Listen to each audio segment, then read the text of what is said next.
हाँ अब सही बच्चे हो। हैं क्या बोला? अरे मन बुद्धि चाहिए भाई, क्या चाहिए? ये तुम्हारी मन बुद्धि जो फंसी हुई है, इनका सबका अपना अपना हिसाब किताब है। तुम किसी के हिसाब किताब में इंटरफेयर नहीं कर सकते, तुम केवल टॉर्चर हो सकते हो, है ना? हाँ हो सकते हो। तुम मन बुद्धि निकालोगे, तुम शांत रहोगे, सुख आ रहा तुम्हारा वायुमंडल होगा, तो उनको भी क्या दोगे तुम? सुख शांति दोगे। ये तो साइंटिफिक है ना। जितनी तुम्हारी मन बुद्धि निकल गई उतनी हल्की हो गई। हल्की मन बुद्धि तुम भगवान को याद कर रहे हो। अब वो हल्की मन बुद्धि एक क्या बन गई? प्योरली क्या हो गया? अब वाइब्रेशन इतना शार्प हो गया तुम्हारा, अगर शुभ भावना निकलती भी है तो फटाक से काम करती है। हाँ ये उल्टा ही हो गया। क्या हो गया उल्टा? डिटैच होके तुमने कर्तव्य शुरू किया जो तुम जीते जी नहीं कर पा रहे थे। जीते जी बस टॉर्चर हो सकते थे बस, जीते जी रो सकते थे बस, भगवान को कोस सकते थे बस।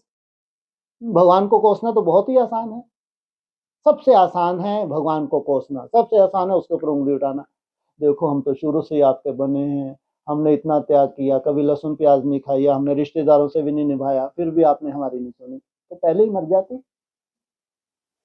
सोचो, मतलब तुम्हारे अपने हिसाब का तुम जानो, भगवान को कोस रही हो, किसने बनाया? तुम ब्राह्मण बनो, ब्रह्मा कुमार कुमारी बनो, जाओ दुनिया में, अगर तुमको लगता है कि वहां बहुत सेफ्टी है। अगर किसी को लगता हो कि ब्रह्मा कुमार कुमारी के अलावा संसार में बहुत अच्छा है, तो जाके तो देख लो।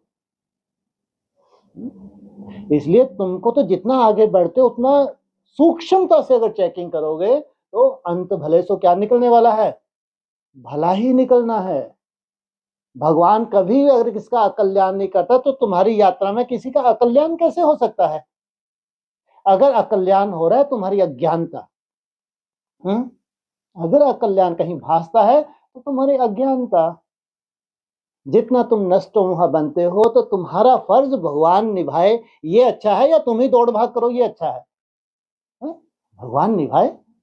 सोचो, भगवान को खुशी होती है, इसने सब कुछ मार डाला, अब इसका अगर कुछ है तो कहीं ना कहीं भगवान का सहयोग मिलता है। ये भी एक बहुत बड़ी सच्चाई है, ध्यान रखना। तुम ही सब कुछ नहीं हो,